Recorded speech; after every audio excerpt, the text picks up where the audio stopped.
दोस्तों पिछले 24 घंटों में डीआरडीओ ने दो बड़ी उपलब्धि प्राप्त की है और डिफेंस सेक्टर में जिस खबर का इंतजार हम सभी को था वह खबर सुनाई है। पहली खबर भारत के स्वदेशी इंजन को लेकर है, तो वहीं दूसरी खबर भारत के नए डिफेंस सिस्टम को लेकर है जो कि भारत को अरबों डॉलर की बचत देने वाला है और ये युद्ध के मैदान में भारत के लिए गेम चेंजर साबित होगा। दोनों खबर डिफेंस पॉइंट ऑफ व्यू से काफी इंपॉर्टेंट है, इसीलिए वीडियो को अंत तक जरूर देखिएगा। तो चलिए शुरू करते हैं इस वीडियो को। दरअसल भारत की रक्षा तकनीक एक नए मुकाम पर पहुंच गई है। डीआरडीओ की laboratory gas turbine research establishment ने एक बड़ा माइलस्टोन हासिल किया है। यहाँ विकसित हो रहा कावेरी डेरिवेटिव इंजन अब भारतीय रक्षा कार्यक्रमों के लिए उम्मीद की नई किरण बनकर सामने आया है। ये इंजन खास तौर पर भारत के भविष्य के robotic stealth precision attack UCAV यानी घातक ड्रोन को ताकत देने के लिए तैयार किया जा रहा है। सबसे अहम खबर यह है कि इस इंजन ने हाल ही में अपनी सबसे कठिन परीक्षा accelerated simulated endurance mission test यानी ASEMT को सफलतापूर्वक पूरा कर लिया है। इसे आसान भाषा में समझे तो ये टेस्ट असली जंग जैसे हालात को लैब में दोहराकर इंजन की क्षमता को परखने की प्रक्रिया है। इसमें देखा जाता है कि जब यूसीएवी असली मिशन पर होगा तो इंजन हर स्थिति में कैसा प्रदर्शन करेगा। इस ASEMT टेस्ट के दौरान इंजन को 4 मुख्य परिस्थितियों में परखा गया। पहला था रैपिड थ्रोटल साइकिलिंग यानी इंजन को तेजी से अलग अलग पावर लेवल पर चलाना।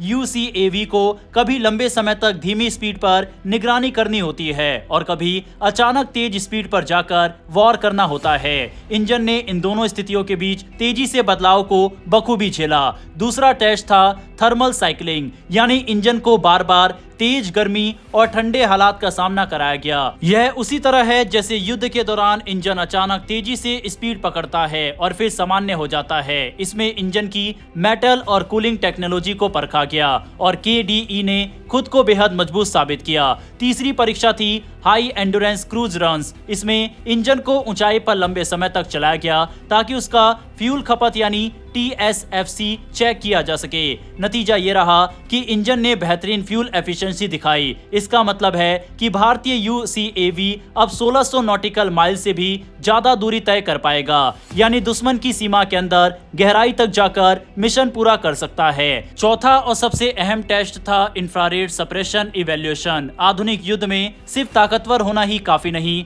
बल्कि दुश्मन से छिपे रहना भी उतना ही जरूरी है। इंजन की नोजल और हॉट सेक्शन पर खास कोटिंग की गई है ताकि इंजन से निकलने वाली गर्मी कम हो। इससे दुश्मन के इंफ्रारेड गाइडेंस मिसाइलें इंजन को पकड़ नहीं पाएगी। यही तकनीक इस यूसीएवी को असली स्टेल्थ यानी अदृश्य ताकत देती है। इनमें से कुछ टेस्ट रूस के मशहूर ग्रोमो फ्लाइट रिसर्च इंस्टीट्यूट में किए गए जहां हाई एल्टीट्यूड सिमुलेशन सुविधाएं मौजूद है। अब से 25 घंटे की और टेस्टिंग बची है, जिसके बाद इंजन को रूसी टेस्ट बेड विमान पर उड़ान भरने का मौका मिलेगा। ये KDE के लिए फाइनल क्लियरेंस से पहले का सबसे अहम कदम होगा। तकनीकी रूप से देखें तो KDE पुराने GTX 35VS Kaveri turbofan engine का नया बिना आफ्टरबर्नर वाला संस्करण है। यह इंजन 49 से 52 किलो न्यूटन का थ्रस्ट देता है जो कि RSPA UCAV के लिए जरूरी 46 किलो न्यूटन से भी ज्यादा है। यह आंकड़ा बताता है कि भारत का इंजन अब पूरी तरह सक्षम है। KDE के आने से भारत का घातक ड्रोन प्रोग्राम नई ऊंचाई पर पहुंच जाएगा। ये ड्रोन फ्लाइंग विंग डिजाइन पर आधारित है और इसकी सबसे बड़ी खासियत है अदृश्य रहकर मिशन पूरा करना। जब ये दुश्मन की सीमा में जाएगा तो ना तो रडार आसानी से पकड़ पाएंगे और ना ही गर्मी पकड़ने वाले सेंसर। इस इंजन की खासियत सिर्फ इसकी ताकत नहीं बल्कि इसकी विविधता है। ये तेजी से थ्रस्ट बदलकर निगरानी से हमले तक सफर सहजता से तय कर सकता है, लंबे समय तक उड़ान भर सकता है और ज्यादा फ्यूल खर्च नहीं करता। साथ ही इसकी गर्मी कम नजर आती है और इसे आधुनिक स्टेल्थ इंजन की श्रेणी में लाती है। इस तकनीक को और मजबूत बनाने के लिए GTRE ने अंतर्राष्ट्रीय सहयोग भी लिया। फ्रांस की कंपनी साफरान ने तकनीकी मदद दी और रूस ने टेस्टिंग सुविधाएं दी। भारत के पास अभी इतने एडवांस टेस्टिंग सेंटर्स नहीं हैं, लेकिन इस सहयोग ने हमारी कमियों को पूरा किया। सोचिए जब ये इंजन घातक UCAV में लगेगा तो भारत के पास ऐसा हथियार होगा जो बिना पायलट के दुश्मन की सीमा में घुसकर हमला कर सकता है। इससे ना तो हमारे पायलट की जान का खतरा होगा और ना ही दुश्मन आसानी से इसका पता लगा पाएगा। ये इंजन भारत की वायुसेना के लिए एक गेम चेंजर साबित हो सकता है। अगर तुलना करें तो ये वही स्तर है जिस पर दुनिया के आधुनिक इंजन जैसे यूरोजेट EJ-200 काम करते हैं। KDE का TSFC और IR सिग्नेचर सप्रेशन अब उसी स्तर पर आ चुका है। आखिर में कहा जा सकता है कि ये सिर्फ एक इंजन नहीं बल्कि भारत की आत्मनिर्भर रक्षा नीति की बड़ी जीत है। कभी कावेरी इंजन को असफल कहा जाता था, लेकिन अब उसका यही डेरिवेटिव इंजन भारत के सबसे उन्नत स्टेल्थ ड्रोन को ताकत देने जा रहा है। ये दिखाता है कि धैर्य, रिसर्च और सही दिशा में किया गया काम आखिरकार सफलता लाता है। बढ़ते हमारी अगली खबर की तरफ। डीआरडीओ अब ऐसे हथियार बना रहा है जो कम कीमत में दुश्मन के सस्ते हथियारों को खत्म कर सके। सबसे अहम कदम है डायरेक्टेड एनर्जी वेपन यानी DEW। इसे हम लेजर हथियार भी कह सकते हैं। यह हथियार रोशनी की किरणों से काम करता है और पल भर में दुश्मन की ड्रोन या मिसाइल को जलाकर राख कर देता है। खास बात यह है कि इसकी एक शॉट की कीमत उतनी ही है जितनी कुछ लीटर पेट्रोल की, यानी एकदम सस्ता और बेहद असरदार। 13 अप्रैल 2025 को डीआरडीओ ने आंध्र प्रदेश के कुर्नूल रेंज पर mark second A laser DEW system का सफल परीक्षण किया। ये सिस्टम झुंड में आने वाले ड्रोन को गिराने, दुश्मन के सेंसर को नष्ट करने और यहां तक कि दुश्मन की मिसाइल को हवा में ही खत्म करने में सक्षम है। ये काम इतनी तेजी से होता है कि दुश्मन के पास बचने का मौका ही नहीं रहता। भारतीय नौसेना भी अब अपने एयरक्राफ्ट कैरियर्स पर लेजर वेपन लगा रही है। छोटे खतरों जैसे ड्रोन के लिए 30 किलोवाट और क्रूज मिसाइल के लिए 100 किलोवाट की ताकत वाले सिस्टम तैनात किए जा रहे हैं। इससे न केवल गोला बारूद की बचत होगी बल्कि दुश्मन को रोकने का तरीका भी और ज्यादा सटीक होगा। इसके अलावा भारत अपने खुद के ड्रोन स्वाम यानी झुंड तकनीक पर भी काम कर रहा है।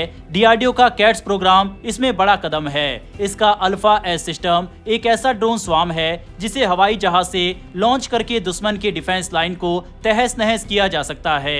भारतीय सेना ने जून 2025 में नागास्त्र 1R नाम का लॉइटरिंग मुनिशन भी लिया है।